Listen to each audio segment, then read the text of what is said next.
This webinar is now live. Welcome. This virtual meeting remains in compliance with the Bagley-Keene Open Meetings Act.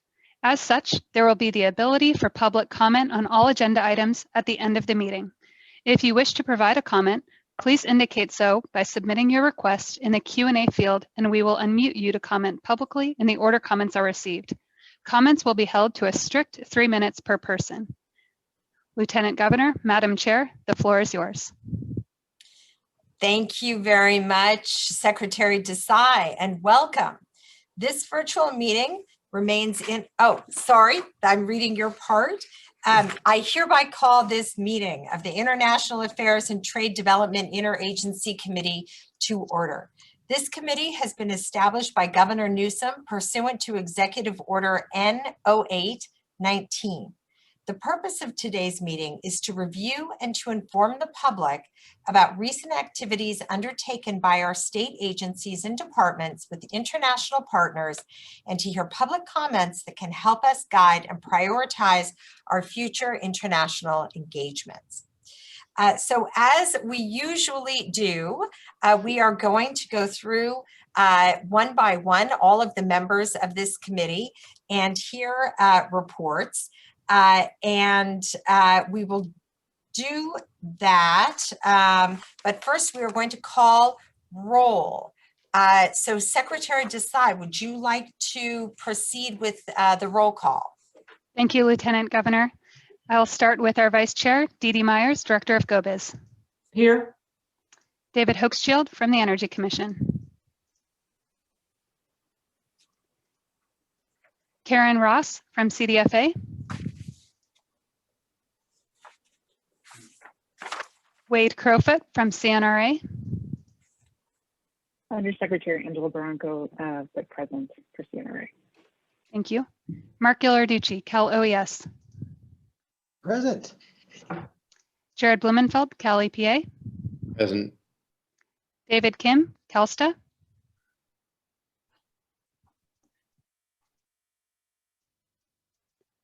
Caroline Beteta, Visit California. Here. Kate Gordon, OPR.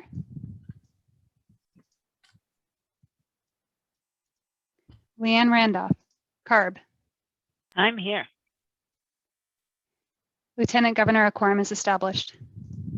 Okay, well, hopefully we will get a few more members as we go on. But for our first order of business is to approve the minutes of the last meeting. Do we have a motion and a second? I'll motion. It's Carolyn. Second. Thank you. All in favor? Aye. Aye. Aye. Minutes are approved. The minutes are approved. Thank you. As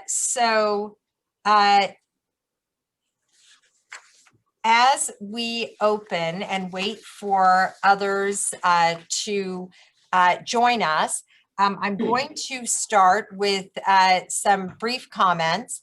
Well, they're not very brief, actually, because we missed our last meeting, and there's a lot of ground to cover for the record and for the public. And I see we have a good group of people who are joining us from the public. And then, of course, we'll hear from our vice chair and then hear from members of the committee for their updates. So again, I want to welcome everyone to the International Affairs and Trade Development Interagency Committee meeting. We did skip convening at the start of the year as state leaders were focused on our pressing efforts to respond to the COVID-19 crisis. I am thrilled to be reconvening this group now at a time when our state is in such a good place with regard to public health, the budget, and our overall fiscal position. The goal of this committee has always been to bring together all the state's agencies, departments, and programs that are engaged in international activity in order to assure cohesiveness to our international strategy and to give the public an opportunity to provide feedback and input. In that vein, we'll use this meeting to update the public on our activities since September, highlight how we've successfully pivoted to virtual engagements, and provide an overview on how we expect the economic reopening and return to a sense of normalcy will affect our international outreach and engagement moving forward. I want to start by taking a moment to pay our respects to the more than 63,000 who have lost their lives to this pandemic. Although there is much to be optimistic about in the months ahead, we will never forget the toll this pandemic has inflicted on our families and on our communities. We also know that long-term health impacts may continue to afflict some who experience the disease, and that many of us will struggle with the mental and emotional burden experienced by this crisis. We remain committed to ensuring that all Californians have equitable access to healthcare services. It is that somber reminder, more than anything else, that underscores the gravity of our roles as public servants and the importance of the decisions we make every day in shaping public policy. I want to extend my deep and sincere thanks to Governor Newsom and the leaders of this administration, all of you here today, for your tireless work and unwavering commitment to steering our state through a global event few of us could have anticipated. Governor Newsom has calmly and confidently guided our state through an unprecedented crisis, informed by science and a sincere responsibility to protect the public's health.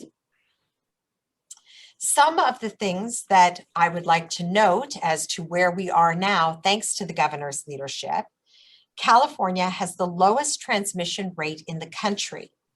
More than 70% of adults have received at least one dose of the vaccine. We have reopened our economy and lifted nearly all restrictions, bringing a long-awaited return to normalcy. We are benefited by a historic budgetary surplus, and we are experiencing an economic rebound that is expected to outpace the nation's. Of course, sizable challenges remain. Economic recoveries are never smooth, and we know that the pandemic exacerbated and magnified many long-standing inequities and injustices in our communities. Gaps persist in vaccination rates among racial and ethnic groups, and we will remain steadfast in addressing that in our drive for an inclusive recovery. The pandemic has caused significant disruptions in supply chains. With so much shipping capacity bogged down, importers and exporters have been competing for scarce containers and vessels and bidding up the price of shipping.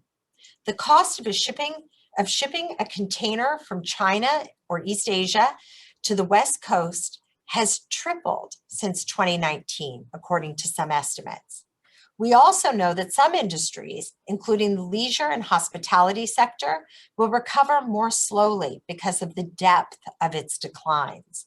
I know Visit California's CEO, Carolyn Bettetta, will talk more about that, of course, and I am deeply inspired by her leadership to strategically address such profound challenges. And of course, the most significant humanitarian crisis of our lives, climate change, and what it portends for the planet, continues to persist. With that, it is clear that meetings like this one and the exchange of information and shared best practices are of tremendous importance. One of the many things we have learned from this pandemic is that our international relationships are more important now than they ever have been before as we look to rebuild our economy. In fact, throughout the pandemic, we have continued to make significant progress in advancing our commitment to promoting California and our values on the global stage. Although we temporarily suspended all international in-person events and travel, we have seen this period as an opportunity to engage more with our international partners, not less. Now that video conferencing is a more routine, normal way of conducting business, it has actually allowed us to have more regular and meaningful engagements with our international partners and to work closely together, more closely than ever, without having to travel. And our three international priorities have remained unchanged. They are promoting trade and commerce, speaking out in support of immigration and immigrant communities, and leading international efforts to combat climate change. I'd like to take a moment to spotlight some of the activities we have engaged in with our top trade partners and with others in recent months. I'll be speaking about the countries we have been primarily focused on, Mexico, China, and Japan, as well as some of our European partners and others where we are pursuing innovative initiatives. Starting with Mexico. Even during the pandemic, Mexico has remained the #1 destination for California exports and our #2 overall trading partner. Our two-way trade in 2020 amounted to $72 billion. This trade is reciprocal and interdependent. While California exported $24 billion in products to Mexico, we imported Mexican products valued at $48 billion. We maintained and enhanced California's close ties with Mexico through high-level diplomatic engagement and staff-level exchange. I worked with the governors of Baja California and Baja California Sur to address the coronavirus pandemic and response, and we have continued to make progress on key cross-border issues, including the Tijuana River and Otay Mesa East. I am looking forward to an update on those issues from other members of this committee. And I'd also like to note the recent gubernatorial elections in Mexico and observe that California is looking forward to maintaining our excellent relations with the incoming leadership of Baja California and Baja California Sur. Our revitalized Commission of the Californias provides an excellent platform for continued exchange. In December, we hosted a staff-level convening of representatives from the states of California, Baja California, and Baja California Sur. I provided welcome remarks along with Undersecretary Ruben Roa of Baja California and Secretary Luis Humberto Areza Lopez of Baja California Sur, after which technical experts from each state convened to discuss best practices and opportunities for collaboration on the topics of environment and energy, transportation and infrastructure, agriculture and trade, disaster response, and health. We also deepened our commercial ties with Mexico with 2 successful virtual trade missions for California small businesses in the civil aviation, aerospace, defense, and IT sectors, which I know Director Myers will elaborate on later. And just last month, I had the honor of opening this year's California-Mexico Advocacy Week and was pleased to virtually welcome His Excellency Esteban Moctezuma, Mexico's new ambassador to the United States. During the week's online activities, our elected officials hosted discussions about ongoing and future cooperation. A memorandum of understanding between the Mexican government and our Commission on the Status of Women and Girls was signed, and we discussed the leading role women play in our trade and commercial relationships, as well as in art and in culture. I'd like to acknowledge our partners at the Mexican Consulate General in Sacramento, led by Consul General Liliana Ferrer, for planning and hosting this event in partnership with the California Chamber of Commerce. Next, I'd like to talk about our engagements with China. I had the opportunity to make opening remarks at both the 2020 International Green Energy Summit hosted by the U.S.-China Clean Energy Council in December, and at the Chinese Provinces U.S. States Trade and Cooperation Forum hosted by the Ministry of Commerce last month. When it comes to China, we want to see a fair international trading system that promotes inclusive growth and also protects the environment. And we want to sell more of our products to China, more electric vehicles, more manufactured goods, and much more of our amazing wine, cheese, fruits, tree nuts, and other agricultural products, while respecting our federal government's engagement with China around important issues, including human rights.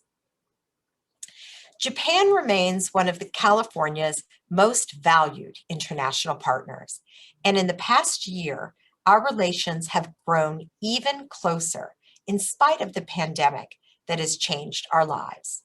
California remains the #1 state in the United States in terms of exports to Japan, accounting for over 16% of total U.S. exports. Japan has remained California's 4th largest export market since 2010, after Mexico, Canada, and China. California exports to Japan, the world's 3rd largest economy, totaled $10.65 billion in 2020, and we import more goods from Japan than any other state in the country. In 2020, $20.3 billion in Japanese products sold here in our state, making Japan our 4th largest source of imports. Finally, Japan was California's #1 source of foreign direct investment last year, bringing over 120,000 jobs and nearly $11 billion in wages to our state. In March, we signed a new memorandum of understanding with the Japan Bank for International Cooperation, and we are pleased to be in the process of renewing our existing memorandum of cooperation with the government of Japan. We are proud to host 2 Japanese consulates general in our Golden State, as well as 2 JETRO offices, which we work closely with on a regular basis. We have more work to do together and tremendous opportunity for deeper collaboration and cooperation. We have also hosted and participated in a number of other important virtual exchanges with our European countries, our friends and allies on the other side of the Atlantic, the majority of which were organized by the fantastic GO-Biz international team. In October, I provided remarks to several thousand global executives and participated in a business roundtable at the Confederation for British Industries annual trade conference. The trade association is actively seeking subnational engagement to deepen trade relations between the US and the UK, and California is their top priority. In December, we hosted the California-Netherlands Circular Economy Roundtable with the Dutch Minister of the Environment. We have an MOU with the Netherlands on this topic, and the event allowed for policy exchange and business-to-business matchmaking. We also hosted an event with the American Chamber of Commerce in Ireland. And of course, our longtime friends and partners in the fight against climate change, the German state of Baden-Württemberg co-organized a virtual summit with GO-Biz in October. That event resulted in our creating an industry exchange platform and event series focused on smart and advanced mobility that I was pleased to help kick off just last week. We even hosted a royal visit. His Royal Highness, the Crown Prince of Norway, led an impressive virtual business and trade delegation that paved the way for deeper policy and commercial exchange in offshore wind, zero-emission vehicle market development, and sustainable financing. And just yesterday, I welcomed a member of Switzerland's Federal Council on a virtual visit to California she is making to learn more about our climate change policies and initiatives. Further afield, we also continue to forge connections with other partners as well. We inaugurated a new trade and services desk in Armenia and announced an MOU with Impact Hub Armenia, an innovative incubator and startup hub that will house the trade desk. I spoke at the AmCham's Asia Pacific Business Summit hosted by AmCham Singapore, where we made connections and strengthened partnerships with global C-suite leaders. Returning virtually to India, I addressed the inaugural convening of the Colaba Conversation, organized by the highest levels of the Indian government, and a tangible example of our continued exchange with the country following our January 2020 trade delegation to India. Focusing on Africa, I kicked off the City of Los Angeles's virtual trade mission to Kenya, an exciting initiative that intends to deepen trade ties with California and Africa and presents business opportunities for California exports in sustainable building and construction. Later this week, I'll be delivering remarks on our collaboration with our sister city state of New South Wales in Australia on wildfire prevention and response, a key component of our international climate exchange agenda. And I will also be speaking at a conference hosted by the U.S.-Turkey Business Council aimed at attracting more foreign investment to our state. So these are just a few of the highlights of what has been a very, very busy and engaging past 9 months. And all of this could not have been done without the incredible work, the dedicated work in difficult circumstances by all of our incredible staff. But one of the things that has been perhaps a small but significant silver lining throughout this past year has been the extent to which we have remained connected with our international partners through the power of technology.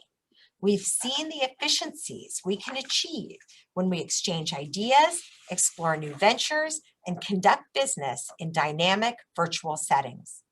Last December, I had the honor of introducing Governor Newsom to our wonderful California core. I told them that while our economy had been damaged by the pandemic, things were potentially not going to be as devastating at that time as we thought they might be, and that our recovery was proceeding apace. Why? Because we took immediate steps to protect our people. And we also made sure that essential businesses and supply chains remained open, that essential workers, including those who work at our ports, in our fields, in our manufacturing facilities, and in our restaurants, were provided with the PPE they needed to safely continue their jobs. Governor Newsom sought and obtained from the federal government significant assistance to help sustain the economic well-being of our most vulnerable communities, including many traditionally underserved immigrant communities. We adjusted our international trade and investment outreach activities by pioneering new, effective virtual trade missions to a number of countries to keep alive our critical foreign commercial contacts and relationships. We followed the science and adjusted our approach as we learned more about the virus and how it spreads and how to treat it. I am proud to report that indeed, California is now roaring back and that our international partnerships remain as strong and vital as ever. It is now my honor to turn this over to our new Vice Chair, Senior Advisor to the Governor and Director of GO-Biz, Dee Dee Myers, who will talk more about all the work GO-Biz has done to support small business exporters, attract foreign direct investment into our state, and continually demonstrate where California remains a global leader for business activity and innovation. Director Myers, welcome to your first International Affairs and Trade Interagency Committee meeting, and we all look forward to hearing from you. And you are on mute. You're on mute.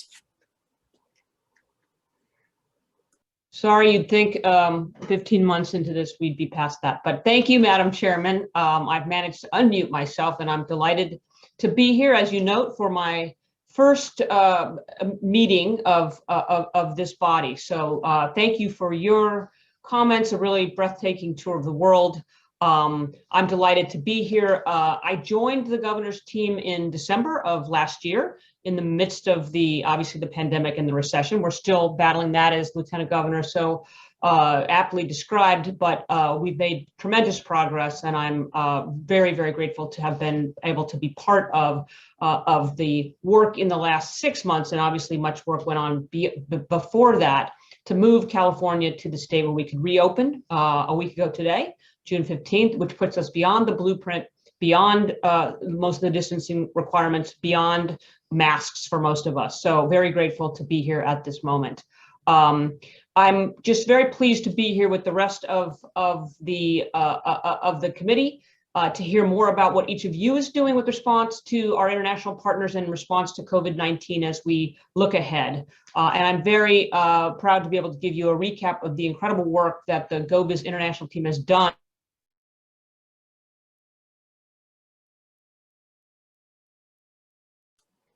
Director Myers, I think, have we lost your sound? Emily, can you hear her? Oh, No, I can't. okay. You're not muted according to the, No, I might be. There we go. there you go. Am I back? Apologize, the inevitable internet weakness here, but I'll continue. As we've been able to pivot to work remotely, as Lieutenant Governor was also very ably described, we've certainly been able to facilitate more global engagement than we ever would have thought possible at the beginning of this. So let me start with a few words about one of our core services, which is helping lower the barriers to global markets for our small and medium-sized businesses. We know that exporting can benefit SMEs and their owners by increasing profits and generating lasting productivity gains. So to that end, GO-Biz International developed a strategic partnership with a small business called Kalman Worldwide and the U.S. Commercial Service to create a series of virtual trade missions. Kalman's expertise, which began before the pandemic, was organizing U.S. national pavilions at trade shows for both small and large businesses. So by keeping our eyes open to those kinds of opportunities despite the disruption and leveraging our collective expertise, we were able to pivot our services and develop online platforms for trade to keep California companies connected with their global partners. For example, we saw an opportunity to help 5,000 California companies in the aerospace and defense sectors, one of the state's hardest hit industries. GO-Biz International developed 8 online trade shows for the sector. We also conducted a virtual trade mission to Spain and Portugal, focused on renewable energy and advanced transportation for 14 California small businesses. To date, GO-Biz International has supported 95 California small businesses through virtual trade mission events. We've programmed more than 350 one-on-one matchmaking meetings, generating 15 agreements valued at more than $1.5 million in new sales, as well as 60 new leads with projected sales of more than $30 million. And this is especially remarkable when you consider that export outcomes can often take several years to develop. So we were really able to accelerate that. We totally expect that hybrid models like this will continue into the future. And so we're hopeful that small businesses will find it easier than ever to enter the global marketplace and grow their company's sales. And we'll be right there by their side, virtually or otherwise, supporting them along the way.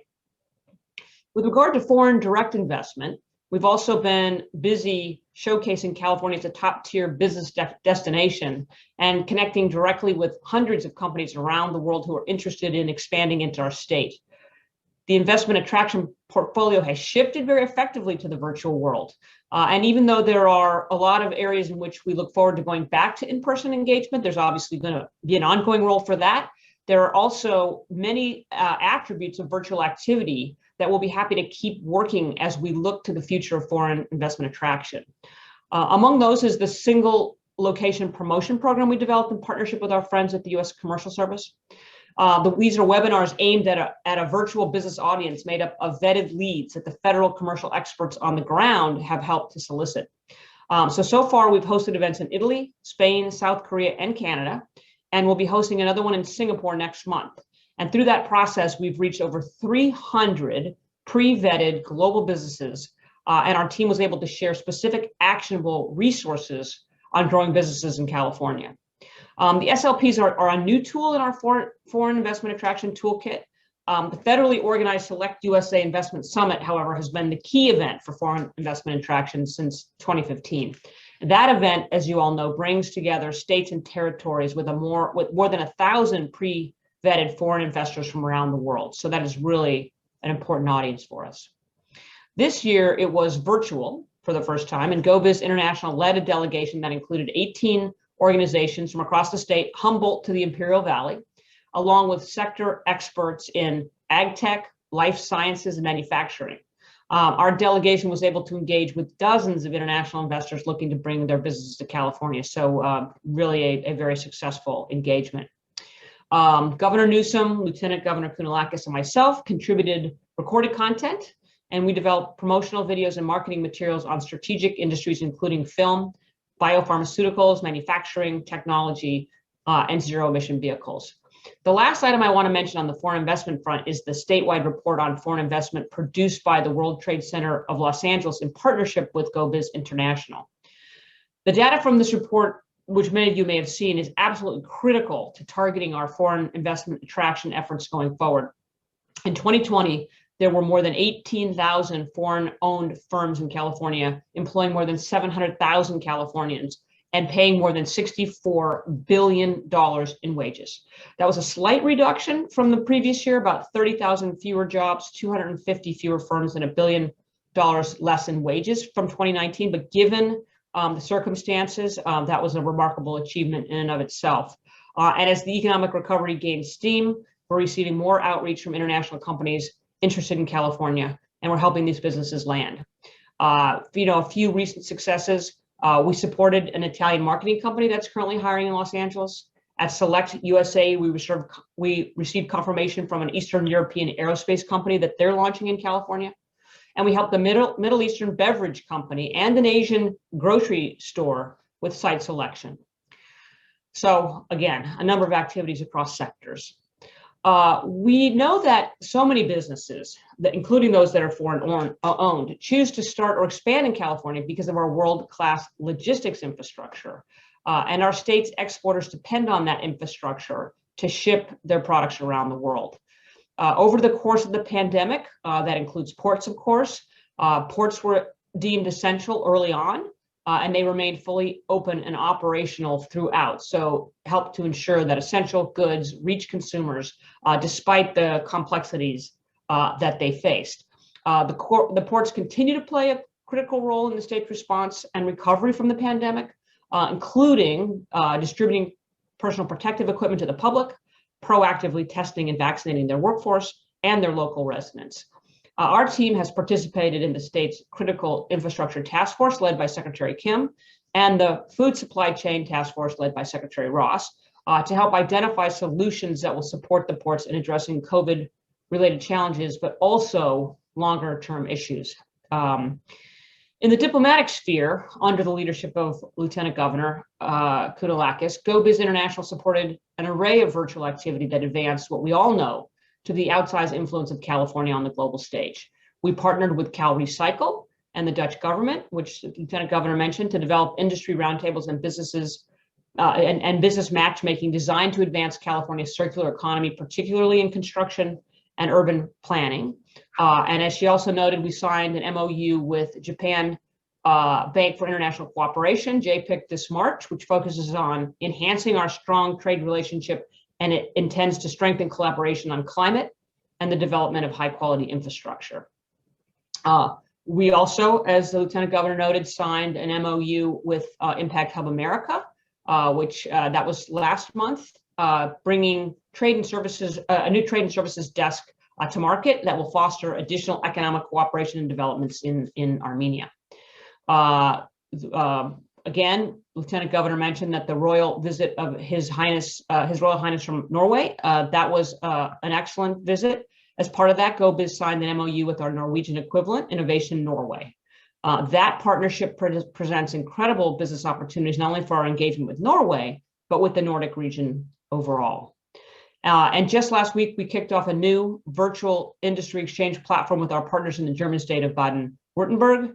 That first event drew more than 120 businesses, researchers, and policy experts in the field of smart advanced mobility.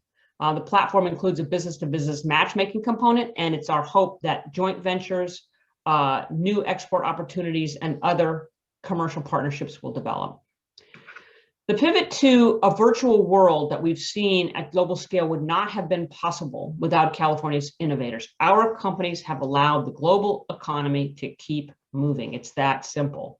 There have been some challenges in the transition, but we've learned some important lessons. There are undeniable benefits to in-person interactions, but now we have more tools to broaden the types of engagement available to us when travel is not possible or not efficient. So in closing, I want to emphasize that I'm looking forward to working with this group. We've got a lot of momentum. There's been so much accomplished in the last months, despite the what appeared to be insurmountable obstacles, which have actually become more opportunities. And when it comes to our international work as we reopen, there's so much more we can do. So thank you. And with that, I turn it back over to Madam Chairman. Thank you so much, Director Myers. And let me just say, welcome again. It has been you've already made a huge impact in your 6 months of working with the governor and as his senior advisor and director of GO-Biz. And I also want to recognize Emily Desai, who since our last meeting has also stepped into a leadership role at GO-Biz as well. So as is our custom, we are now going to go around the table and hear updates from all the members of the committee. I'm going to give everyone sort of a heads up. So why don't we start with Director Ghilarducci and then move to Secretary Blumenfeld and then Secretary Ross. Director Ghilarducci, it's nice to see you. You as well, Madam Chair, and thanks for hosting the meeting today, and great to see all the other members of the committee. Let me just first thank everyone. This past year has obviously been really unprecedented, and you know, here at OES, we've been very, very busy, obviously with the COVID response, but in the same time dealing with wildfires and with civil unrest and many other things that have a direct impact on all of our international partners that are here in California and through the consulates. And so we've really had to lean forward and engage much more extensively over the course of this last year, mostly virtually, with all of our partners to make sure that they were well informed and felt safe and secure as they were also navigating through all of these crisis situations. Particularly want to thank Helen Lopez, who's here with me, who has really helped to navigate our Office of International Affairs. Throughout the process, we have done some pretty significant actions even while the COVID has been going on, and I'll just run through those really quickly. In April, our friends at the U.S. State Department reached out to us and USAID because the COVID had been spreading so drastically in India. And I know, Lieutenant Governor, you mentioned your work in India. The Indian government was looking for assistance, and the federal government reached out to California. We were able to provide through all of our commodities the ability to donate almost $500,000 in oxygen equipment and oxygen concentrators and other kinds of devices to India to help them deal with that. They were having a major shortage. Shortly behind that, the State Department reached out to us again, and we're looking for additional commodities, and we were able to provide a significant amount of donated items of PPE, goggles, and disposable gowns. We sent 148,000 goggles to Pakistan, to the Maldives, to Sri Lanka, and to Bangladesh, and 450,000 disposable isolation gowns to Nepal. So really, in this one team, one fight, you know, global pandemic, I think everybody's standing up to help where we can, and California certainly did their part in being able to support all of those requests. In the meantime, we also were doing, you know, our collaboration with our friends from different countries. I'll start with Japan. We were able to participate with our Cybersecurity Integration Center. We met virtually with a Japanese delegation from the Ministry of Finance, including the representatives of the International Intelligence Office and Public Security, to share information on cybersecurity and coordination across government sectors. Obviously, cyber impacts and cyber threats are a worldwide threat, and all of us are working at this together. And our California Cybersecurity Center has got an international reputation, and so we've been able to work with them on some cross-coordinating and collaboration efforts. And in March, we participated in the Frontiers of Disaster Prevention in the Era of Great Disasters webinar on disaster prevention, hosted by Stanford University and supported by the Japanese External Trade Organization, to mark the 10th anniversary of the Tohoku earthquake that was obviously very devastating. And our work with Japan in areas of seismic safety continues to go on. It's been a long-term partnership, and we really appreciate that. We also were able to engage with Saudi Arabia. In March, we held a virtual meet and greet with the Saudi Arabian representatives, including the Deputy Minister of Health, the CEO of the Saudi Center for Disease Prevention and Control, our equivalent to the CDC, and the Assistant Deputy Minister for International Collaborations to share best practices on the efforts to contain and respond to COVID-19. They were very interested to learn how California, obviously the size and scope of California, 40 million people, how we were dealing with COVID, the process we were putting in place. And so that was really a great collaborative webinar. We shared information back and forth. And then we also were able to engage with the consulates of Guatemala,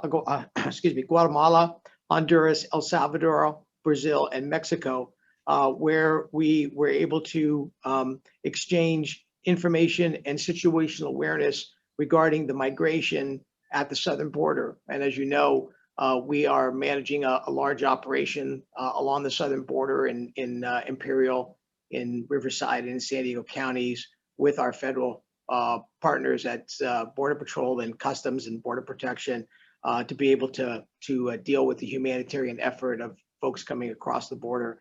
And that operation is going on today. And we were able to provide printed guides through our Listos California program, 1,000 printed disaster-ready guides to each consulate, including the Philippines, El Salvador, Guatemala, and Honduras, in their language, to be able to send out to their communities on disaster preparedness. So those activities were ongoing while we're dealing with the COVID. Upcoming collaborations, we on the 24th of June here, just right around the corner, Cal OES and Australia will participate on a panel discussion hosted by Tree Talks on fire. It's fire prevention, response, and recovery. We have similar wildfire threats between us and Australia and a long-term partnership with them. Discussions will focus on wildland fire protections, response and recovery, best practices and lessons learned, as well as how the public can best stay informed and prepared. And we are also re-engaging, as you mentioned a few minutes ago, Madam Chair, with the Resilience New South Wales effort to meet virtually to share lessons learned and best practices from recent disasters, and particularly wildfires. The meeting of the 2020 was postponed due to the COVID response and the floods in Australia, and we're excited about getting back together with them here shortly. And our partners up north in Canada, on the 23rd of this month, I'll be meeting with representatives from the Quebec consulate to discuss potential mutual aid of firefighting assets between California and Canada during this existing fire season. We had been working with them last year as well, and now we want to formalize that on a sort of state-to-state sort of agreement. Lastly, let me just say we are continuing to work on or finalized a few additional MOUs. The first is with the Aga Khan Development Network, AKDN. They're interested in re-signing our existing MOU, updating it and refreshing it. That MOU is focused on sharing best practices in emergency management and disaster mitigation, preparedness, response, and recovery from all hazards.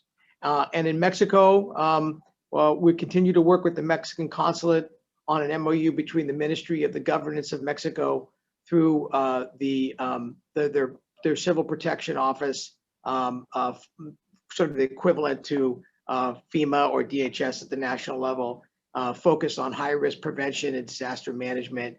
And we are currently reviewing the MOU and going through that final review process, working with the governor's office. And then lastly, in Ukraine, Cal OES and the State Emergency Services of Ukraine are talking and talks now about establishing an MOU on cooperation in emergency management, disaster prevention, and mitigation. And actually, we're expecting a visit from the president of Ukraine here this summer, and working with the various entities on that project. So that's sort of a quick summary, Madam Chair, on what we're doing at OES, and thanks for the time. Thank you so much, Director Ghilarducci, for that report. And thank you, Helen Lopez, as well, for all of your work in this area. We will now turn it to Secretary Blumenfeld. Thank you, Lieutenant Governor, and thanks, Mark. Just heroic job on everything you and the team were doing, continue to do over the year. And as we think about our last meeting, last fall, the governor was in the orange skies talking about the climate emergency that we're facing. And a lot of those emergencies fall on OES's shoulders. So, we're, as Karen can elucidate in her comments, we're in a drought, and Angela can talk to, we have heat emergencies happening right now. And the wildfire season is not far away, while we collaborate with Mark and team on cleaning up from the last wildfire season. So dealing with the impacts of climate change are very real. And as you'll hear from council members Randolph and Hochschild and Ross and Barranco, and we heard from both you, Lieutenant Governor, and from Dee Dee, this is a kind of all hands on deck moment when it comes to climate. When we think about the issue, California produces only 1% of the global greenhouse gas emissions, but we have an opportunity through our international work really to telegraph and work and collaborate and also have the opportunity to do well by doing good. As you pointed out, our #1 export from California is now electric vehicles. And as you'll hear from David, the opening up of parts of our coastal waters to offshore wind is going to also provide huge economic opportunities. And so do things like water efficiency and the whole ability to think about how we recycle and provide drinking water for Californians during this difficult time.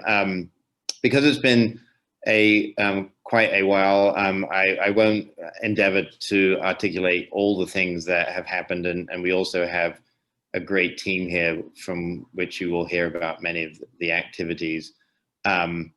We'll talk a little bit about the opportunities for engagement around the next Conference of the Parties to potentially be held under the presidency of the UK, formerly Chile, in Glasgow this November.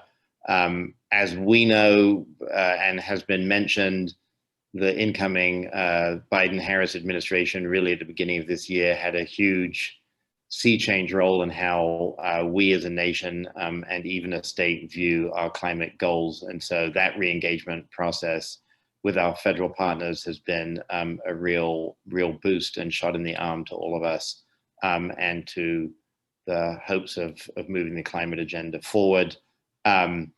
There was a nationally determined contribution as we rejoined Paris, which was very aggressive. And I think the collaboration between all, both at the international and domestic climate agendas in the Biden team has been extraordinary. So we now continue to work and engage regularly with the UK host and had many meetings with the President, Minister Alok Sharma, and others regarding what we can do, how we're going to contribute, including the governor and many of our participation on the COP26 Zero Emission Vehicle Transition Council, which should be noted includes only ministers from nations, not states like California. So it's a real honor to be able to have the governor participate on that. We also, as the Lieutenant Governor mentioned, in the circular economy context, have been collaborating with the Dutch, and we're working to launch with them a global heavy-duty vehicle MOU modeled after California's multi-state medium and heavy-duty ZEV MOU with other states. Because of time, I'm going to focus on one of the priorities the Lieutenant Governor reframed up, which is our relationship with Mexico and the border, and really want to thank Cal EPA's Deputy Secretary for Environmental Justice, Tribal Affairs and Border Relations, Yana Garcia, who continues to lead our work on the US-Mexico border through state and federal partnerships, including the US-Canada Trade Agreement, Eligible Public Entities Group, which guides federal funding priorities along the Tijuana River, in particularly the funding announced as part of the US-Mexico-Canada Trade Agreement. And noteworthy is the US EPA's newly established Border 25 program, which prioritizes climate change, environmental justice, giving tribes and underserved and disadvantaged communities an opportunity to highlight the issue of most concern to them. The border was particularly hit by COVID. and really want to thank all the efforts that have been leveraged to help deal with those issues, and Mark Galley in particular really focused with Mark Geladuch on helping make that happen. We had a very successful California-Mexico Border Relation Council meeting back in December with more than 100 participants. It was had colleagues from all over Baja California and stakeholders, and really grateful to you, Lieutenant Governor, for providing the opening remarks. At that meeting, we heard loud and clear from stakeholders on both sides of the border that waste, and waste tires in particular, continue to plague our border region, and that waste challenges worsened during the course of 2020. So based on that feedback, during our next meeting, we anticipate dedicating quite a bit of time to dealing with those issues. An issue that we have raised here, and also want to thank Lieutenant Governor for her continued support on this, has been the rivers and wastewater issues on the border. Before we get to Tijuana River, I want to give a brief update on the new river, which goes from Mexicali to Calexico. It was described as the most polluted river in the United States a number of years ago. And we were lucky to, with the governor and Eduardo Garcia and others' leadership, to fund begin the construction of the new river improvement project, which is a community-driven and state-supported project that will divert toxic flows away from downtown Calexico and replace the riverbed with clean water in order to protect public health and revitalize the local community. Yana Garcia and her team are working closely with the Resources Agency and the city of Calexico to finalize the permitting and contracts necessary to start construction project before the end of this year, which sounds like a long time away, but this project has been unfortunately about 15 years in the making. So the fact that it will actually break ground this year is a huge deal. It complements the New River Parkway project and other projects that are happening in that context. With respect to the Tijuana River, we're also happy to support the County of San Diego's application to enhance sediment treatment, which was a priority of ours in the 2019 budget and was postponed given the influx of federal funding available to treat flows. Last month, the County of San Diego was awarded $10 million in funding through the State Coastal Conservancy to address trash and sedimentation from one of the world's fastest growing cities, the city of Tijuana. This is a really significant victory to the region to protect the Tijuana estuary, as well as those who live downstream of the canyons. There's a lot of work that the Air Resources Board has been doing, and I'll leave that to Chair Randolph to describe later, or we can provide written testimony on that.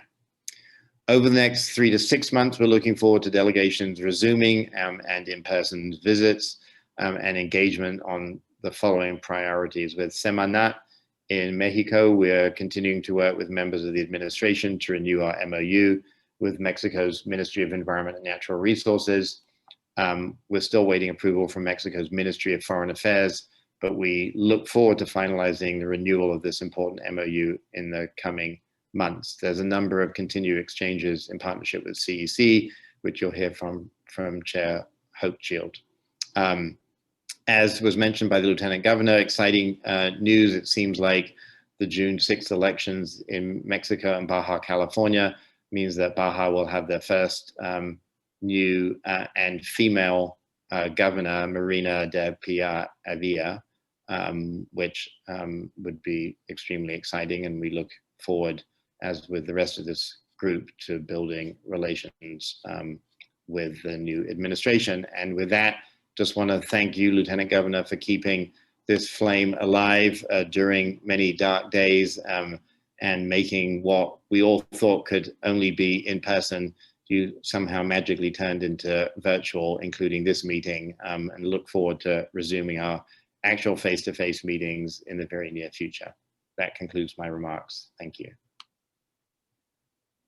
Thank you so much, Secretary Blumenfeld, for that great and important overview, and for being here to be able to talk through some of that activity, particularly the work that you're doing at the border and the international work on combating climate change.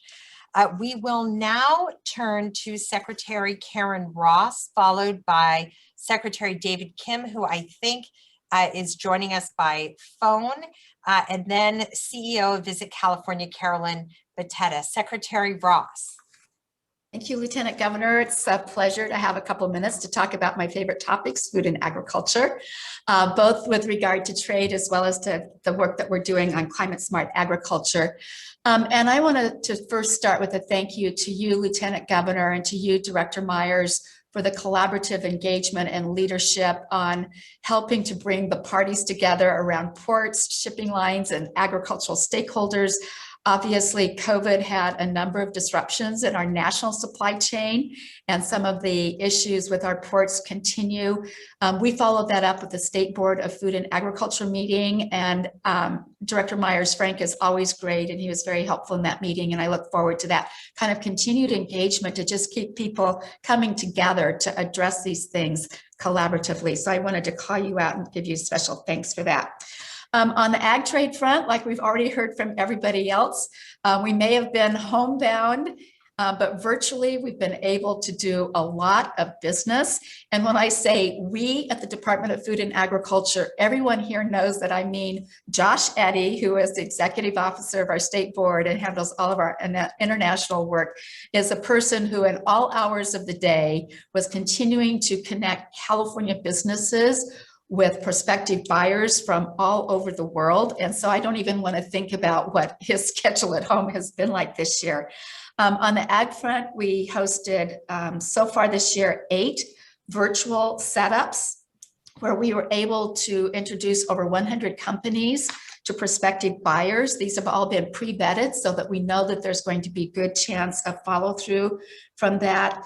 Our target markets for those particular businesses were Canada, Europe, Japan, Korea, Mexico, Southeast Asia, and the Middle East. So when I say Josh was up at all hours of the day and night, that schedule just shows you how much he was. For 2020 so far, I'm pleased to report that we estimate $497 million in projected export sales, over 2,500 buyer introductions, and 86 new distributor contacts were made to establish relationships to really further trade when we can go back either continued in virtual format or in person. The funding for this particular set of activities is through our partner organization, the United States Department of Agriculture, the work that we do with the Foreign Ag Service. We also partner with GO-Biz in the administration of the State Trade Expansion Program, the STEP program, which is funded by the U.S. Business Administration, and that's been a really great relationship. Looking forward for the rest of this year, we have 7 more virtual events that are scheduled to close out the year. And then we're hopeful that in 2022, we can continue some of these virtually, but we're really looking forward to being back on the road and reestablishing those very important personal relationships to really advance our trade agenda. We are also partnering later this summer with the Fresno Center for International Trade Development and Common Worldwide to host a virtual trade show with market spotlights and meetings in the UK, Hong Kong, India, Australia, and New Zealand. And this is a call out to Caroline. It's a lot more fun to do our Taste of California receptions in person in that country, so people know they have to come visit California to taste it. We're doing these all virtually, but we have over 30 virtual exhibitors so far, and we're looking forward to having great success with that. They had to skip last year completely, so we're happy to be able to put this back together. We also know that based on our conversations with our partners at USDA, they have a very ambitious set of trade missions for 2022, as many as possible in person. That's a great contact for us. These foreign ag services offices throughout the world are really our first connector point into some of these new markets. They're in that country. They've got great intelligence for us to be able to share. And I know you, Lieutenant Governor, can appreciate them as a former State Department official, understanding that relationship with our foreign ag service in these other countries. One other trade policy I wanted to touch on is our continued work with our #1 trading partner for a lot of ag goods, which is Canada, our neighbor to the north. out of abundance of a caution last year, closed certain growing regions for market access for leafy greens and romaine lettuce in particular through the months of October through December. We have had continual dialogue with our partners at the Food and Drug Administration, with our industry partners, and with the Canadian Food Inspection Agency to come to some resolution to have them clearly understand the differences in our growing regions and all of the work that we are doing to prevent foodborne illnesses. And then to shift to climate, which has been really a tribute to the state of California's leadership and its investment to really stand up robust climate smart agricultural programs. We get calls from around the globe as well as across the country about the programs that we have here and how they operate. I'm pleased to report 5 different engagements. We've had really great success with webinars to really open up our world and have many more people participate than they would have if they had been in-person sessions. This year, we've had seminars with Western Cape out of South Africa, Israel, Lisbon, and the Tagus Valley in Portugal, and with Denmark. The Climate Smart webinar that we did with Denmark led to a new memorandum of understanding where we will really work to better connect academia, government on policy, and farmer-to-farmer connections. The focus of that particular memorandum of understanding will be around the dairy sector, not only around dairy climate smart practices, methane reductions, but also around furthering agricultural technology development and on-farm resource management, being as efficient as we possibly can, reducing waste at every step that we possibly can. Next week on June 30th, CDFA will be jointly hosting with the British Embassy a trade and sustainability roundtable with agricultural stakeholders here and in the UK. I will be having and leading a discussion on these issues with the UK State Secretary of Environment, Food and Rural Affairs. We have a number of speakers from the California sector who will share their perspective and the work that they're doing on sustainability and trade issues as well. So trade is important for California agriculture. About 28% of our $50 billion farm gate value is destined for foreign markets. It has been a great partnership with us, working with all of you. And I just think the complexity of the issues and the things that we saw as causing some of these disruptions, whether it was a shortage of truckers or a shortage of pallets or a shortage of people, what was happening really calls for us to take a very collaborative, all of government approach. And I appreciate the partnership with all of you, and having 2022 be an equal number of in-person meetings to the virtual meetings that have also made it very convenient for us to engage even more stakeholders. So thank you for your leadership and this chance to report on food and agriculture in California. Thank you so much, Secretary Ross. We will now turn it over to Secretary Kim, who I believe is joining us from his telephone. Secretary Kim, are you there? Yes, thank you so much, Lieutenant Governor. Good afternoon, everybody. I'm so sorry you cannot see me on Zoom. For some reason, having a difficult time getting onto Zoom today. So we'll go with the conventional, traditional telephone.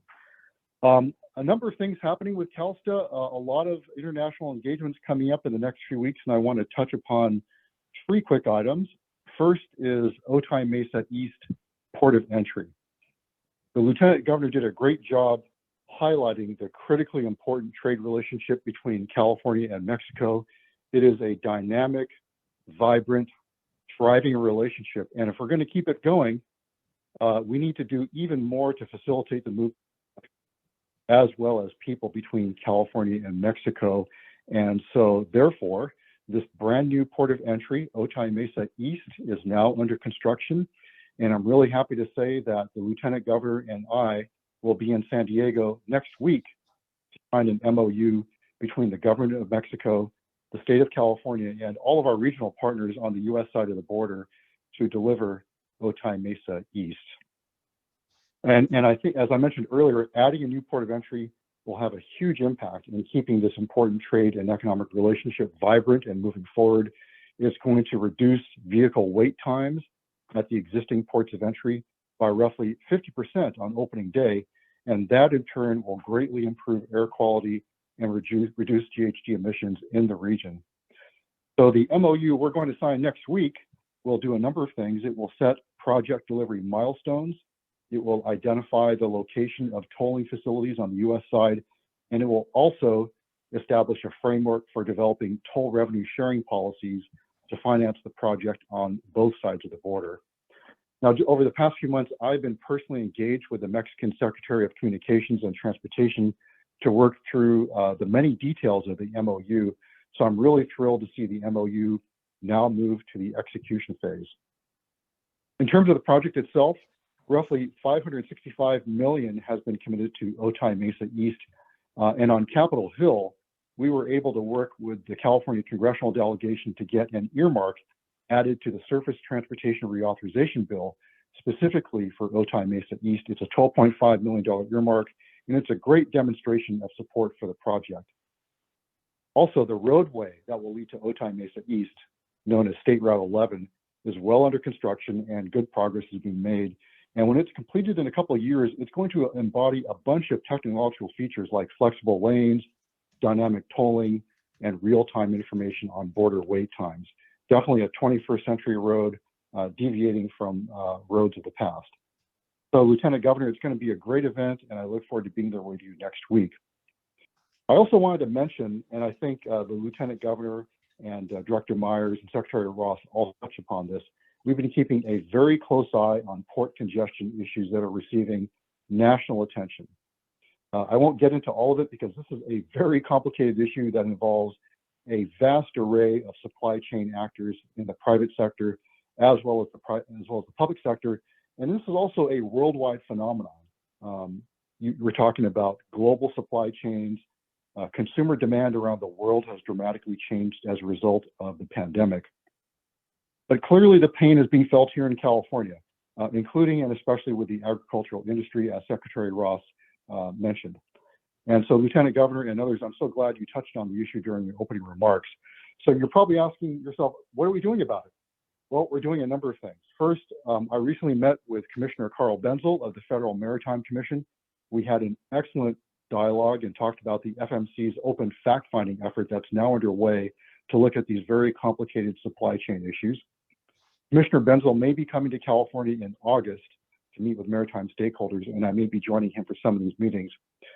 Also, the Biden-Harris administration has formed a supply chain force, and just yesterday, I met with the leadership of US DOT, Undersecretary for Transportation Policy, Carlos Monje, and Acting Administrator of the Maritime Administration, Lucinda Leslie. Another great meeting to talk about these issues and to talk about the state of California's support for these federal efforts. We are also seeking federal participation as the state of California plans to convene government and industry stakeholders to consider possible solutions for these challenges. And on that front, I want to thank GO-Biz and Director Dee Myers for their great leadership on these issues, and also for inviting CalSTA to co-host upcoming stakeholder engagements. GO-Biz and CalSTA are working with the Port of Long Beach, as well as the Center for International Trade and Transportation at Cal State Long Beach, to convene supply chain stakeholders, take a look at these very complex issues, and importantly, identify and decide on potential solutions that will address some of these port congestion issues we've been experiencing over the past many months. And on top of that, CalSTA will be hosting maritime stakeholder engagements with the California Transportation Commission. Finally, Madam Chair, I will be meeting with Swiss Federal Counselor Simonetta Sommaruga. You also met with Minister Sommaruga as part of her California virtual tour on climate change issues. In fact, Lieutenant Governor, I just saw your tweet along with a few excellent pictures. So I'm glad that you had a chance to set the stage and meet with her today.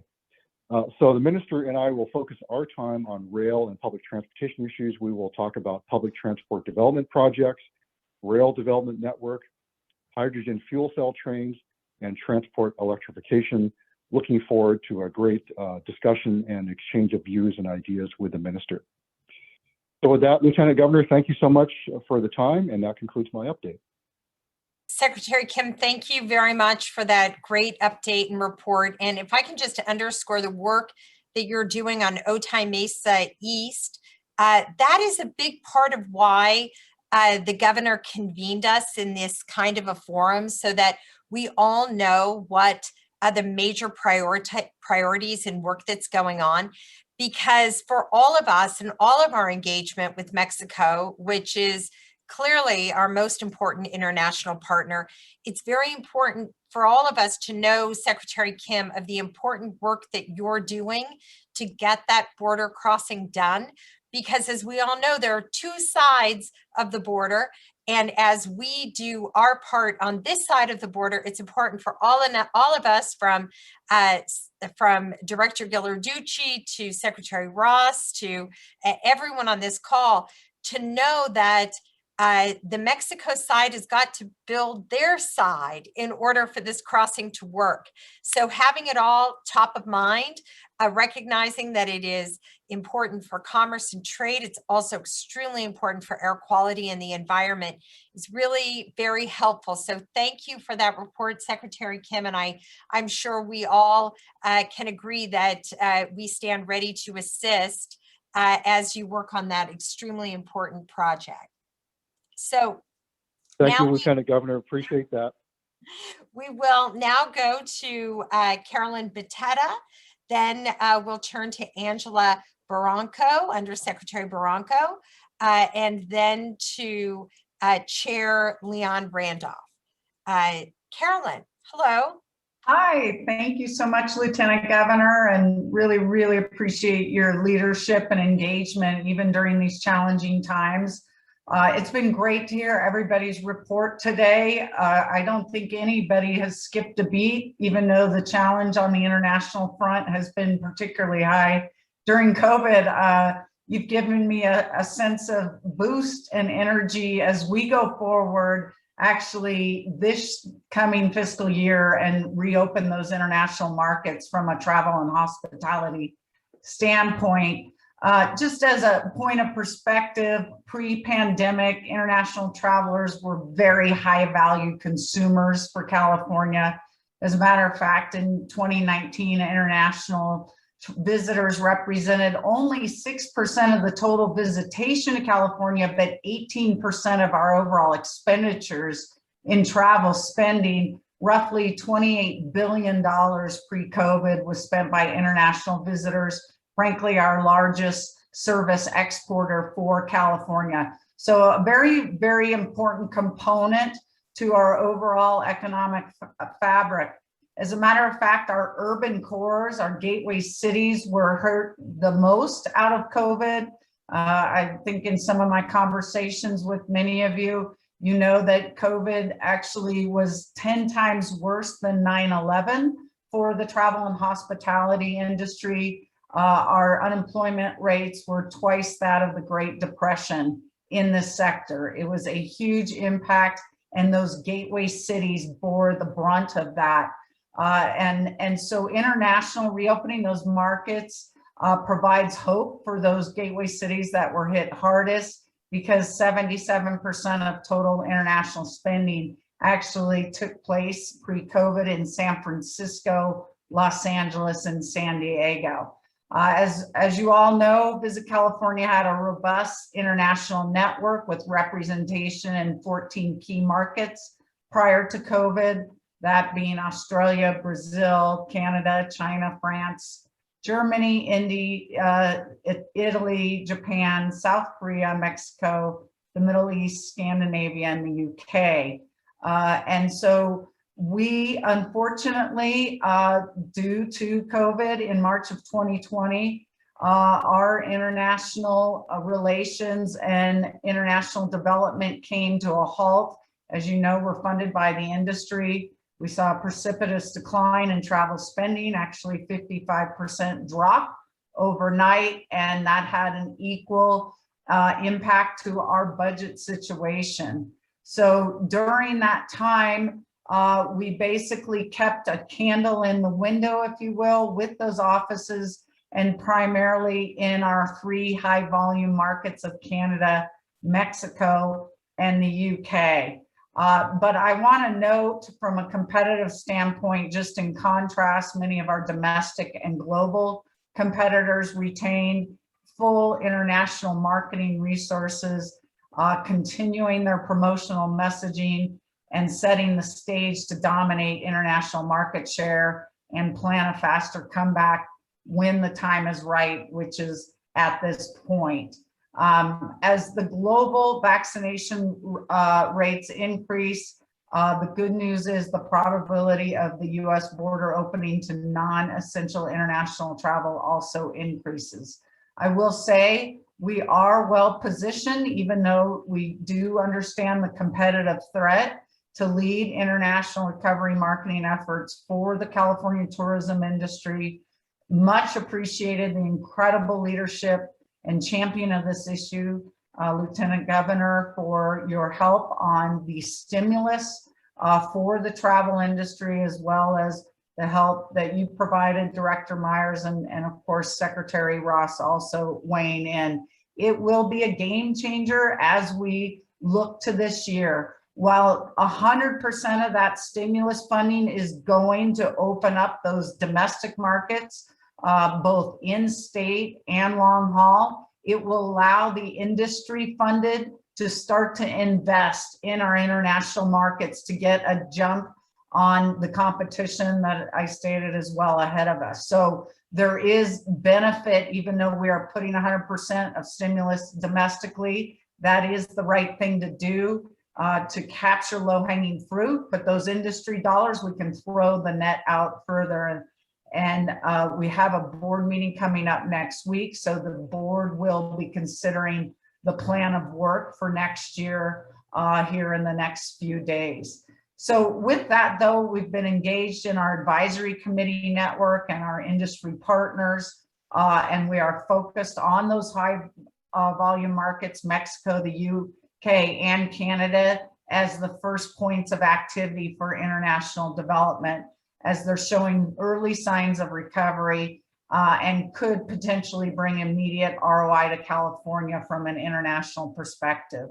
The good news also is we invested heavily prior to COVID in brand advertising direct to the consumer for the last 8 years, and that gives us a highly visible positioning when we do start to go into those markets, starting even this fall or this summer on a trade front, and this fall into next year more on a consumer touch point. Mexico is our top international market, and it has no flight restrictions right now. This market's eager to travel for even this summer, mid-July and August, the school holidays. We're expecting the Mexico market to have the fastest rebound in travel spending. As a matter of fact, there's a projection that for 2022, we're expecting $4.1 billion in travel spending out of that market, and that brings us almost to 2019 levels.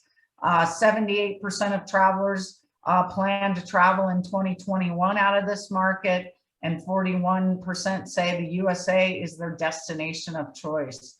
Many of you mentioned your work in Canada as well, and we continue to work on a developmental and intelligence front there.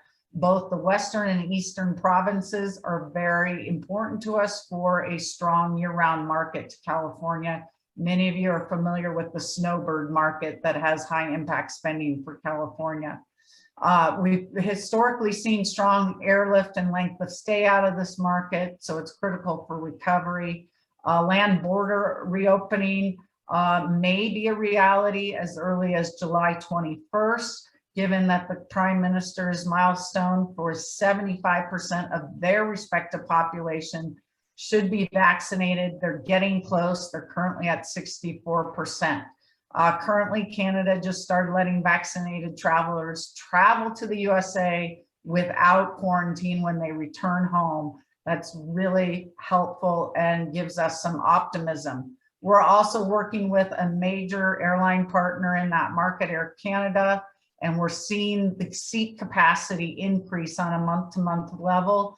June, there was about 6,000 seats coming into California weekly for Air Canada alone. July, that'll go up to about 11,000 seats. And in September, they're expecting fully 32,000 weekly seats coming into California. So much optimism on the northern side of the border as well.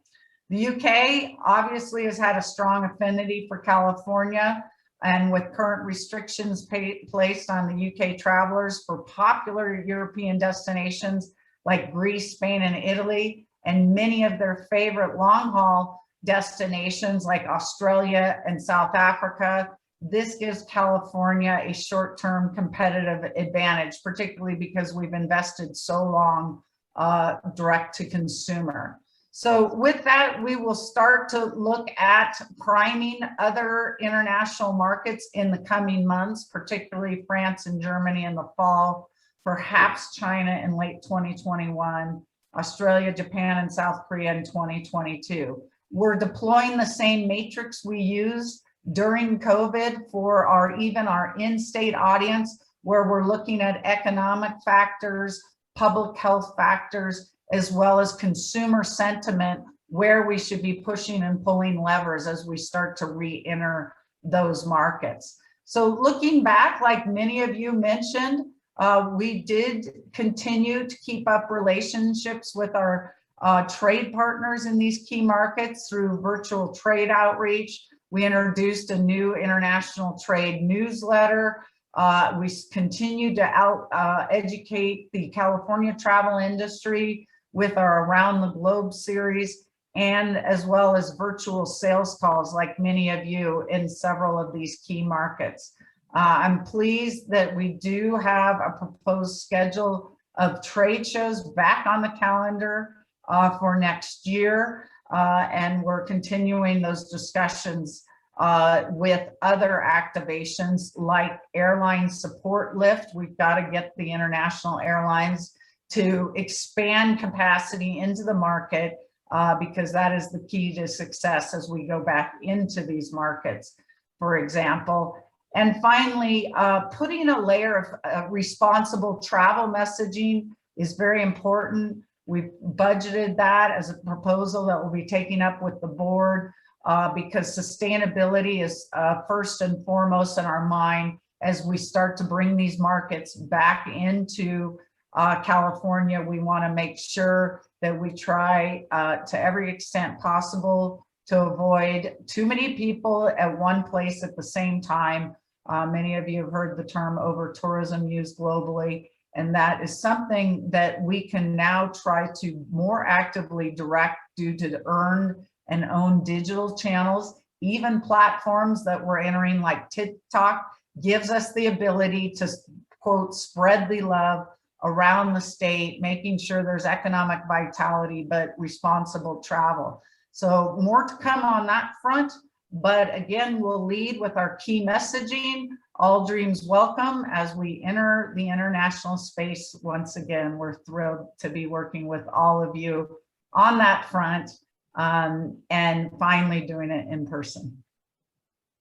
Thank you so much, Ms. Pateta. You know, as you were speaking, it is so remarkable that the hardest hit industry is represented by someone who can project so much optimism about the recovery. And when I think about the many years that your members in the private sector have essentially funded the international advertisement projecting the image of California as a place where all dreams are welcome and encouraging people to visit to build up the tourism industry, it is a testament to how nimble you are in your leadership to partner with the state as part of the recovery plan put forward by the government through his budget to get some support to be able to continue to speak broadly about tourism in our state and to be able to recognize that how appropriate it is for supporting Visit California's outreach as part of our state-driven recovery plan. So thank you very much, and thank you for that great report. You made me want to go on vacation. So next, we will have Angela Barranco, Undersecretary of the California Natural Resources Association, followed by Leanne Randolph, Chair of the California Air Resources Board, and then David Hochel, Chair of the California Energy Commission, will finish us off. So I will turn it over to you, Angela Barranco, Madam Undersecretary. Thank you so much, Lieutenant Governor, and we really appreciate the opportunity to share some of the work that we've been doing. And honestly, I couldn't have followed a better, update in terms of our California natural resources. We are just so honored to be the agency that oversees some of the most incredible biodiversity. We have 280 state parks. So we, absolutely resonate with the idea of, the many visitors and that we normally see in our beautiful California natural resources, who hopefully will be back soon, and we're certainly going to get ready for them. But happy to share just a few updates as part of our agency's work. First and foremost, climate and biodiversity are huge priorities for us, and we've been very active. As I forgot who said, the work never stopped during COVID, and we kept, our engagements going, and really, frankly, learned to engage in so many new ways, including with these virtual, seminars and opportunities, and just really thankful for the opportunity to be able to do so to keep this momentum going. So I'll start first with, at the beginning of this year in January, we participated in the Climate Adaptation Summit, a water anchoring event, and partnered with the government of Netherlands. We have a long-standing partnership with the Netherlands. And this event really helped raise awareness on the importance of water for climate action. And especially today, as California faces these incredible, droughts and water crisis, really better understanding how to model, different ways of addressing drought, and also understand the threats that are faced in front of us. And so, these valuable water investments are significant for climate action and for creating the most resilient solutions for our communities. So we've been in close touch with the government of Netherlands post our event, and looking forward to working with them to build a water adaptation community to increase capacity within and outside the water sector to help inform national adaptation plans in the long term. So very important work that's happening today. Secondly, I'll talk about our biodiversity and nature-based solutions work.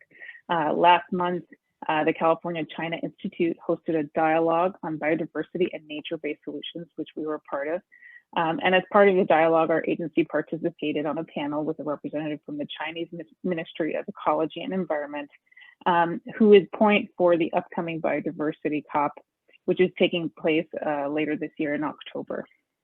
This was really a great opportunity for our agency to share California's support and commitment to helping ensure a successful outcome to the UN biodiversity COP that China is hosting virtually in Kunming. So we were just really thrilled to, be a part of all of those meetings that really lead up to that important biodiversity conference later this year. And June 5th, we actually have a great opportunity to partner with the United Nations Environment Program to celebrate the World Environment Day on June 5th. We produced this video, and I'll throw it into the chat so folks have a minute to take a look. Please do. To talk about the incredible restoration initiatives that are taking place across California and how local solutions really can have a tremendous global impact. This year's World Environment Day kicked off the UN's Decade on Ecosystem Restoration, and the project shared in the video really demonstrated how California is taking action to restore our Earth and show that by working together, we can achieve the UN Sustainable Development Goals. So we really look forward to expanding this partnership and continuing to work with UNEP as we link our work to the Decade on Ecosystem Restoration and other upcoming international phasing events. So as I just mentioned, the biodiversity COP is coming up later this year, and China is serving as president of the 15th biodiversity COP in October, where parties are slated to deliver a 10-year post-2020 global biodiversity framework. A really incredible opportunity for California to show leadership and for all of us to come together. The theme of the conference is ecological civilization, building a shared future for all life on Earth, which the Chinese Ecology and Environment Minister says, quote, embodies the will of the international community to leverage green sustainable development approaches in an inclusive manner and to build a shared future for all life on Earth. The Natural Resources Agency is collaborating with partners to identify opportunities to amplify the benefits of nature-based solutions and build momentum for an ambitious outcome in October. In the lead up to the Biodiversity Cup, we are participating in the intersessional meetings to develop the 10-year post-2020 Global Biodiversity Framework. So more to come. We will be excited to share even more at our next meeting.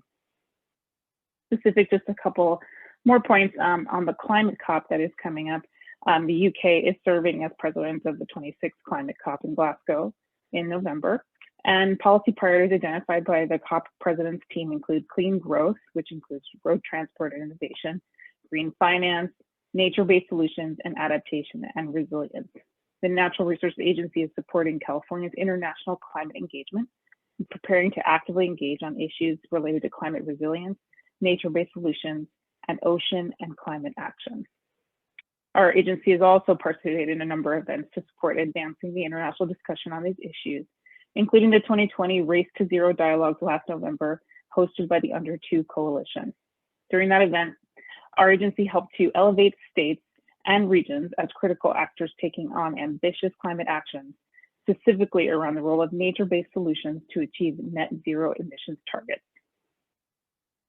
In addition, just like I said, we've had some incredible dialogues over the last few months since we last met, but we've had such an opportunity also, and this governor and administration has really shown a true commitment to addressing climate change and protecting biodiversity by elevating recently the role of climate smart land management and conservation as a key element of our approach.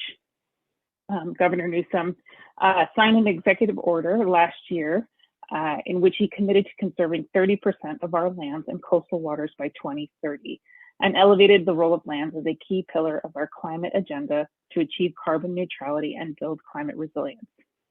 So this also is an important international framework for much of our biodiversity, and so we really look forward to partnering with many to achieve 30 by 30.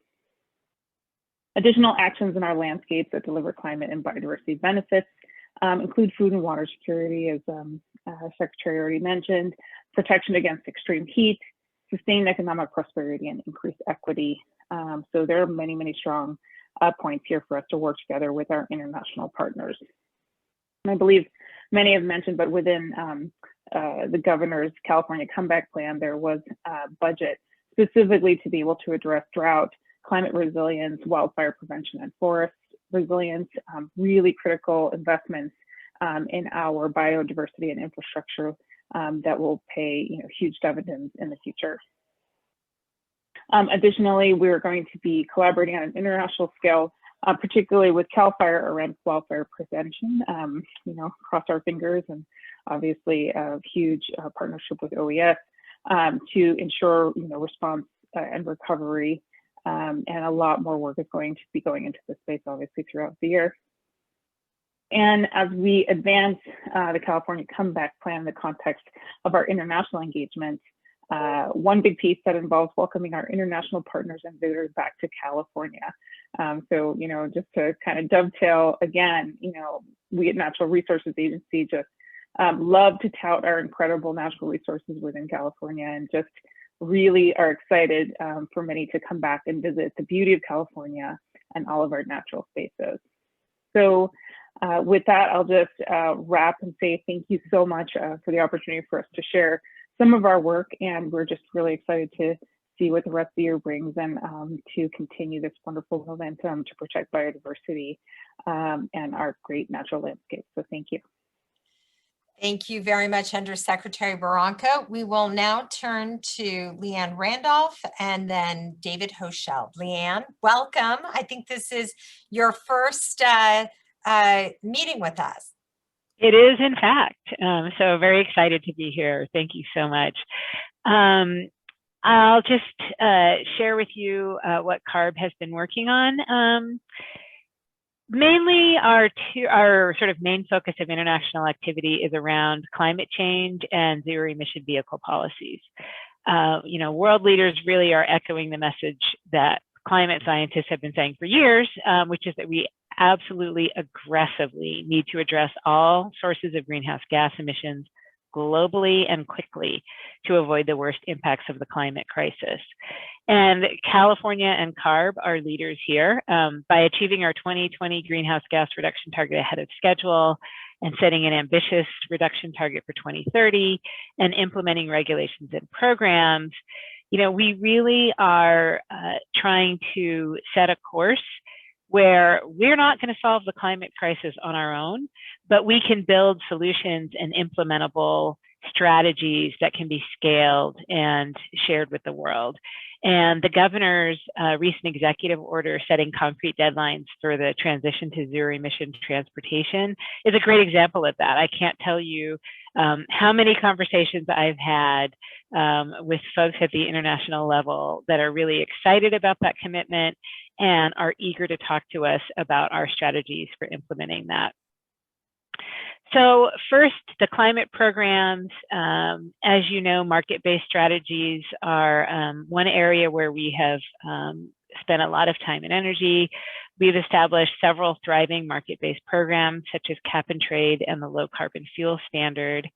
And we have been working very collaboratively with our international partners in this work. We've implemented a successful Cap and Trade program with Quebec. And so we've continued to engage with national and subnational partners, including Mexico, Sweden, Norway, and New Zealand, to exchange information and experiences on the emissions trading system design and implementation.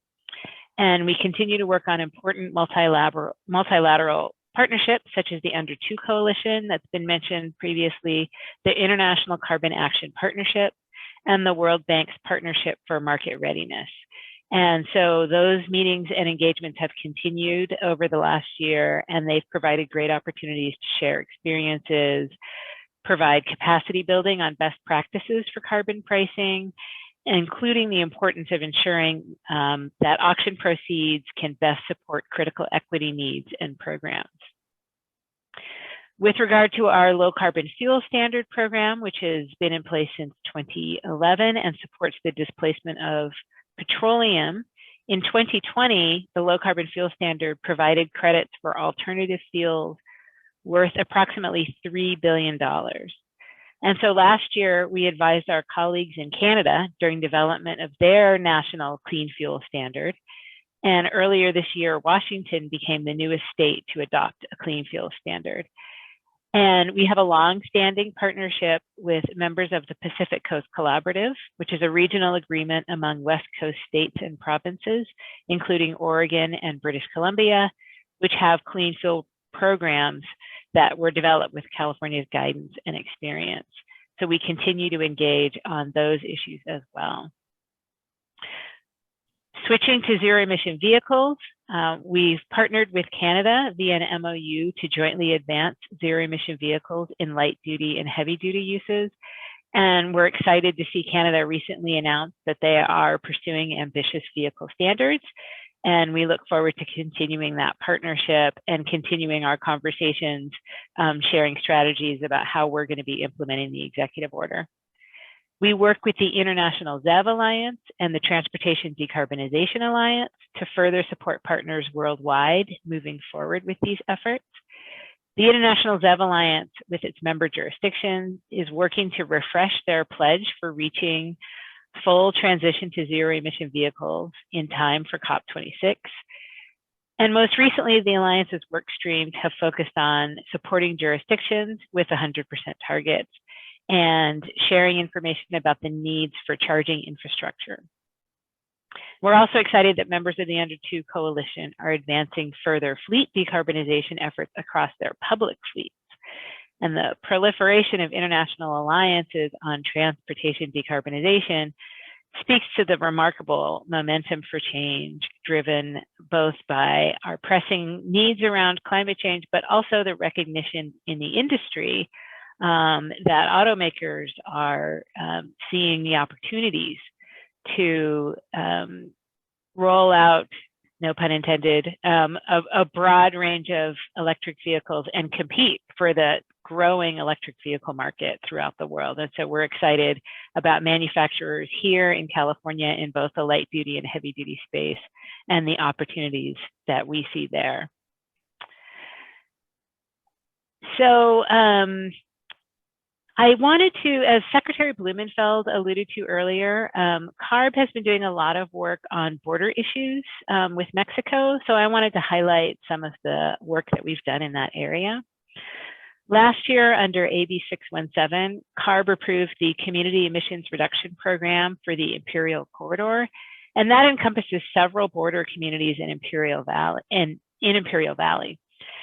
And the SERP addresses key community concerns, including border traffic, agricultural activities, windblown dust and exposure to sensitive receptors. And later this year, CARB will be considering similar community-specific plans for East Coachella Valley and San Diego. In late 2020, CARB began a 2-year PM 2.5 study in Mexicali, and that data will be used to help identify sources of PM 2.5 and the extent of PM pollution transport in the Imperial County Mexicali border region. And funds for that was provided by US EPA, and we continue to manage the air quality website and mobile applications that will be used to collect that data, real-time local air quality data, air alerts, air quality forecasting, health impact information, and that website is provided in English and Spanish. Also, in late 2020, CARB approved the San Diego County Air Quality Management Plan for obtaining the federal 8-hour 75 parts per billion and 70 parts per billion ozone standards. Again, these air quality issues don't see borders, and both Mexico and California experience these impacts.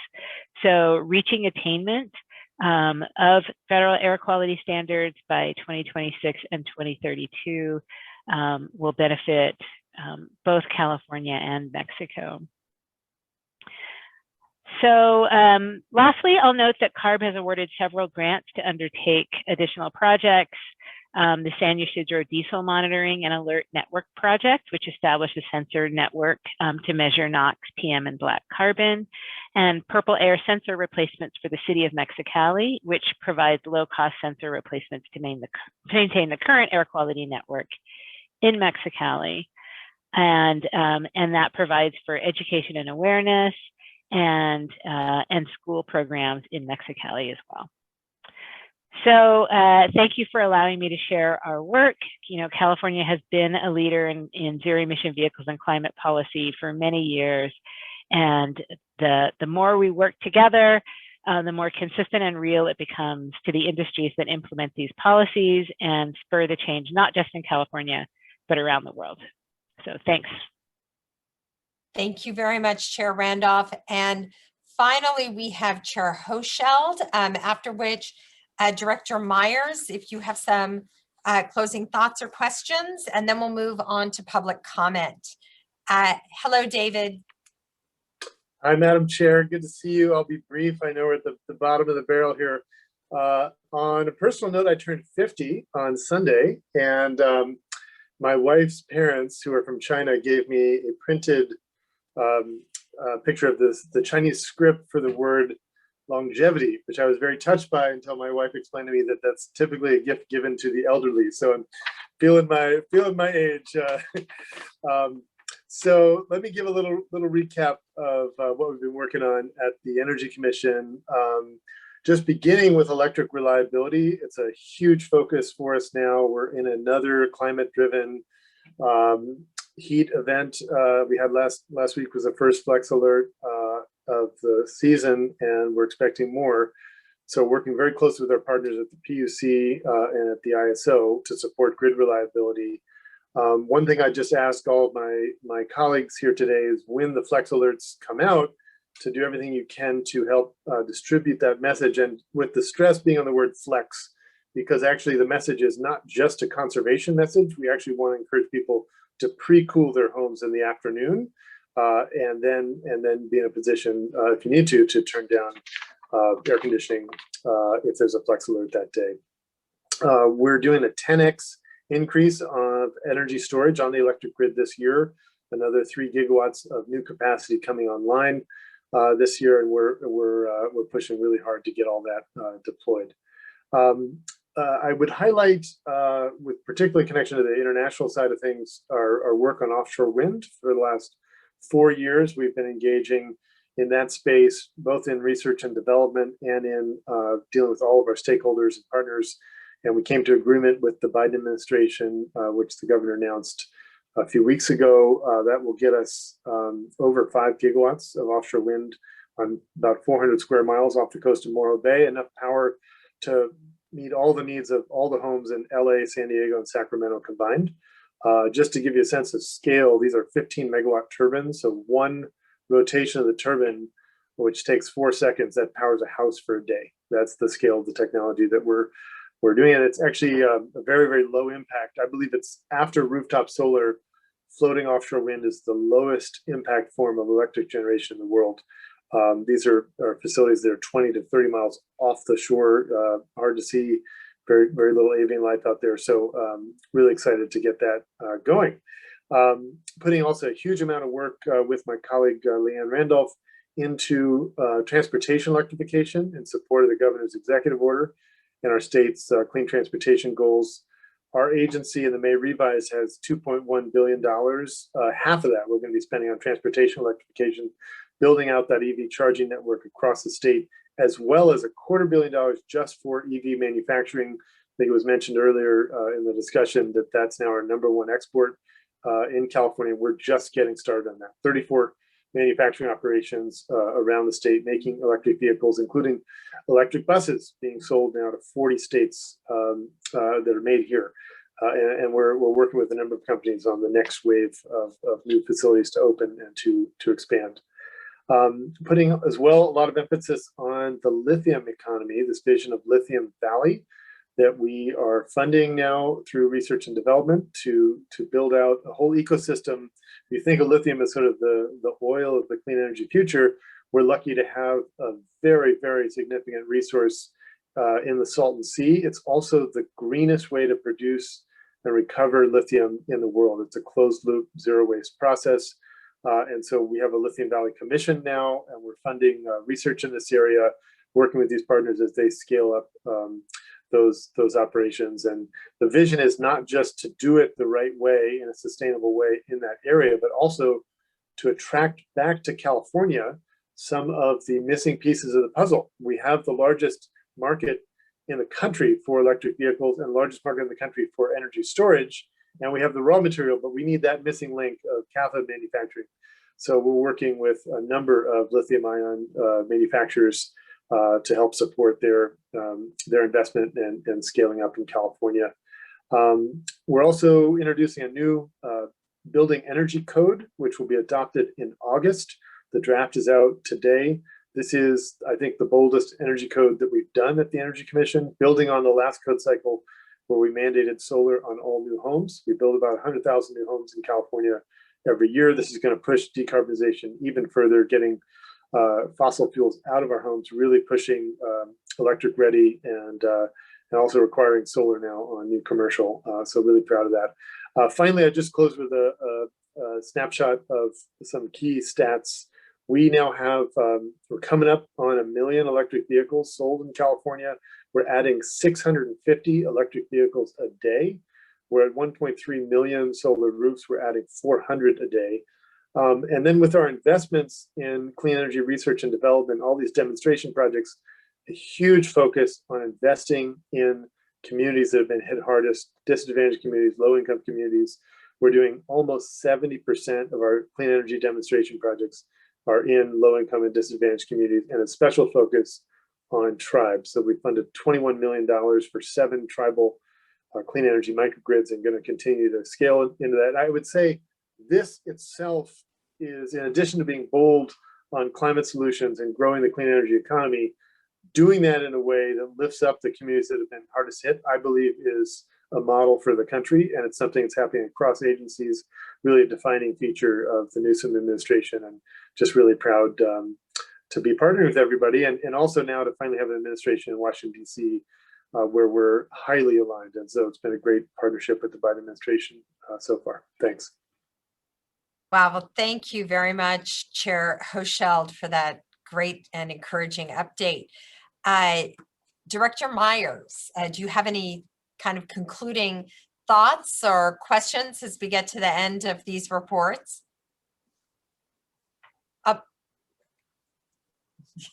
Thank you, Lieutenant Governor Kounalakis. It's been great to hear from everyone how much this group has accomplished throughout the pandemic. It's inspiring and it's energizing.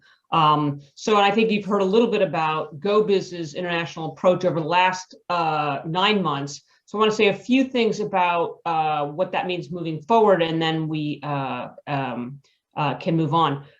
We know that international trade will be a key part of California's comeback. I think we've heard that from everybody, and research shows that areas with more exporters have stronger regional economies, and diversified markets grow well-paying jobs. So those are advantages we want to continue to support and underscore and grow. GO-Biz International is going to continue to focus on programs and services that align with our future competitiveness and that allow businesses to play a big role in the global economy. So we have to expand our capacity to facilitate those connections going forward, build capabilities, and share risk with California firms that export. And that means we have to align our business expansion and recruitment activity with international trade efforts. We have to advocate for critical investments in logistics infrastructure. We've heard a lot about that today, and we have to work directly with our local leaders to engage federal partners strategically. And we've heard a lot about, what a sea change it's been in the last few months in that.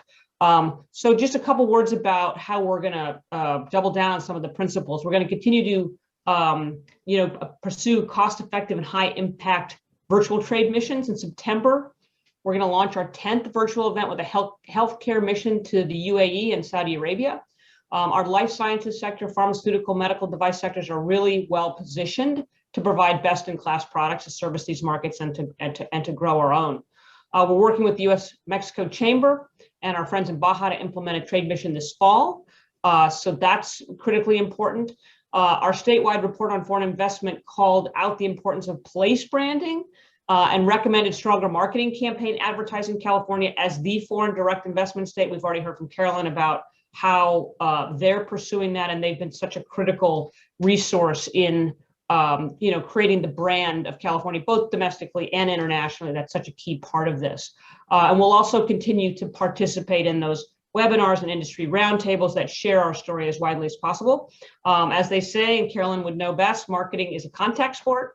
So we want that message to be shared across as many channels as possible. And we're doing more to lean into the global recognition we've earned as the epicenter of innovation. Innovation is such a huge part of our brand. So we'll continue to leverage our international partnerships to get there. For example, our ZEV team is planning a virtual Pacific West Hydrogen conference we've heard a little bit about with Japanese partners in September. Those are the kinds of things that we know will continue to grow foreign direct investment. We've also heard from others, including Secretaries Ross and Kim, about the challenges around our logistics infrastructure, including ports. So as you know, the governor announced $250 million investment in ports to help them recover and to be able to manage the changing consumer patterns and other things that are challenging that infrastructure. And we're going to work with Secretary Kim, as he noted, and with CalSTA and the Port of Long Beach to understand better some of the systemic challenges causing congestion and address them.